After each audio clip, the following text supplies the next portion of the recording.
एक सिपाही बहुत बलवान था, बहुत ही बहादुर था और बहुत लड़ने वाला था।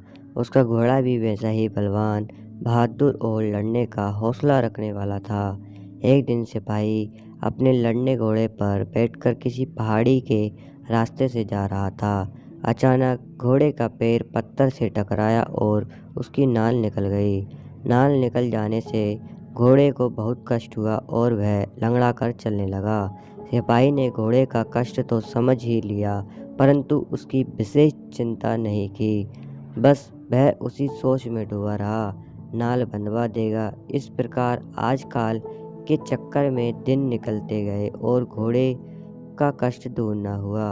अचानक देश पर शत्रुओं ने आक्रमण कर दिया। राजा की ओर से सिपाही को आज्ञा मिली, बस फौरन जाओ।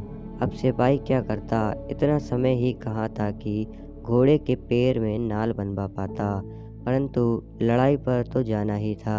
इसलिए वह उसी लंगड़ाते हुए घोड़े पर बैठा और दूसरे सिपाहियों के साथ चल पड़ा। दुर्भाग्यवश घोड़े के दूसरे पैर से भी नाल निकल गई। पहले वह 3 पैर से कुछ चल भी लेता था, परंतु अब 2 पैर पर कैसे चलता। किसी तरह आगे बढ़ता, देखते देखते शत्रु सामने आ पहुँचे।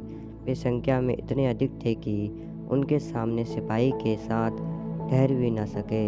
वे फौरन अपने अपने घोड़े दौड़ाकर लड़ाई के मैदान से भाग निकले, परंतु वह सिपाही कैसे भागता। उसका घोड़ा लंगड़ा जहाँ का तहाँ खड़ा रह गया। सिपाही ने दुख से हाथ मलते हुए कहा, यदि मैं आज कल के चक्कर में न पड़ा रहता और उसी दिन अपने घोड़े के पैरों से नई नाल बंधवा देता तो आज इस मुसीबत में क्यों फंसता।